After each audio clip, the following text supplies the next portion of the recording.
Seperti yang kita tahu, Indonesia adalah salah satu negara dengan ekonomi terbesar di Asia Tenggara.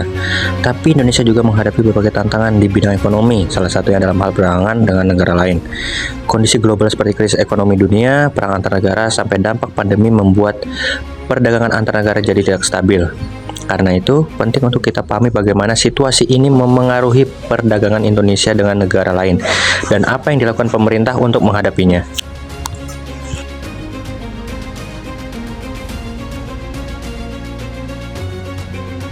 Permasalahan perdagangan luar negeri Indonesia. Salah satu masalah utama perdagangan luar negeri Indonesia adalah masih terlalu bergantung pada ekspor barang mentah, seperti batu bara dan kelapa sawit. Kalau harga barang-barang itu di pasar dunia turun, pendapatan negara juga ikut menurun. Selain itu, negara tujuan ekspor sering menerapkan aturan seperti pajak impor yang tinggi, batasan jumlah barang atau kuota, dan syarat kualitas yang ketat.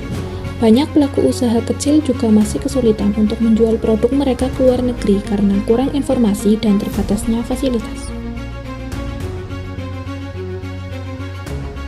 Saat ini, perdagangan Indonesia masih mencatat surplus.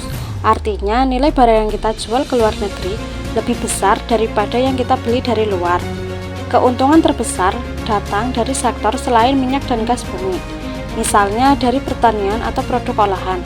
Tapi tetap ada tantangan, seperti nilai tukar rupiah yang tidak stabil dan adanya kebijakan dari negara tujuan ekspor yang mengutamakan produk mereka sendiri. Pemerintah pun sedang berusaha mencari pasar baru, seperti ke negara-negara di Afrika, Timur Tengah, dan Asia Selatan. Produk yang sedang didorong antara lain mebel atau furnitur, produk halal, dan makanan dalam kemasan. Data dan referensi pendukung. Berdasarkan data dari Badan Pusat Statistik, pada kuartal terakhir, nilai ekspor Indonesia mencapai lebih dari 20 miliar dolar Amerika Serikat, sedangkan impor sedikit lebih rendah. Sektor pertanian dan industri pengolahan seperti makanan dan pakaian jadi memberikan kontribusi besar. Selain itu, kerjasama dagang juga makin luas, seperti lewat Perjanjian Ekonomi Regional Asia Pasifik, yang mempermudah barang dan jasa masuk antar negara. Dampak perubahan kondisi perekonomian, perubahan ekonomi dunia, seperti kenaikan suku bunga di negara besar atau konflik antar negara, bisa mempengaruhi perdagangan luar negeri kita. Biaya kirim barang ke luar negeri naik, permintaan dari luar negeri berkurang, dan investor asing jadi lebih berhati-hati.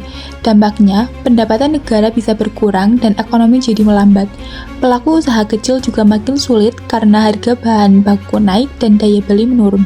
Langkah yang diambil pemerintah Indonesia sudah melakukan beberapa cara untuk mendukung perdagangan luar negeri, misalnya menjalin kerjasama dagang resmi dengan negara lain, memberikan pelatihan dan bantuan bagi usaha kecil dan menengah supaya bisa ekspor, terus aktif mempromosikan produk Indonesia di luar negeri termasuk lewat pemeran internasional.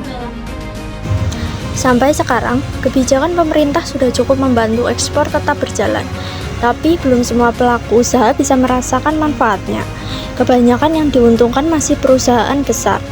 Usaha kecil masih kesulitan, terutama dalam hal pembiayaan, promosi, dan teknologi.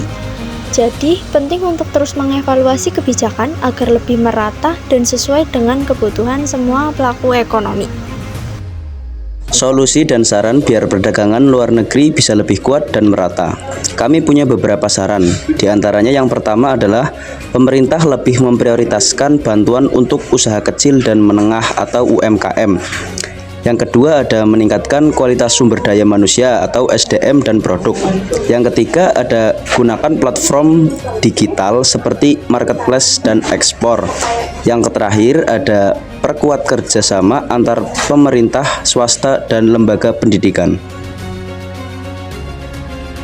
Kesimpulannya, perdagangan luar negeri adalah salah satu pilar penting ekonomi Indonesia. Tapi agar manfaatnya bisa dirasakan oleh semua, kebijakan harus terus diperbaiki dan disesuaikan dengan perkembangan zaman. Semoga video pembelajaran ini bermanfaat dan bisa menambah pemahaman teman-teman tentang pentingnya perdagangan dengan negara lain. Terima kasih sudah menyimak.